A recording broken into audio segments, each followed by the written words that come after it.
Gikumpirma sa opisina sa Kanhi Presidente sa Estados Unidos nga si Joe Biden nga na-diagnose kini sa usa ka high-grade nga prostate cancer. Nadiskubre kini sa physician sa Kanhi Presidente human nasuta ang usa ka gamay nga nodule sa prostate niini sa nilabay nga Mayo 12 ug nakumpirma nga usa kini ka cancerous cell pagka Mayo 15 oras sa nisgutang nasod.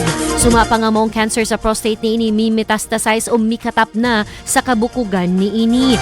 Gimugatan noon sa opisina niini nga taliwa sa agresibo sa maong sakit, nasuta nga hormone sensitive kini nga maghatag og dali nga pamaagi aron sa effective management niini. Kasamtangan pa usab nga review sa pamilya ug physicians ang mga treatment options nga posibleng agian sa Kanhi Presidente. Kinumduman niya nakikumbati na kaniadtong nilabayng tuig 2023 ang 82 anyos nga Kanhi Presidente sa cancerous nga bugon nga mitubo sa may dughan ini apan napatangtang ra kini lakip na ang pagpaubos niini sa usa ka surgery tungod sa non-melanoma skin cancer so wala pa kini milingkod sa katungdanan.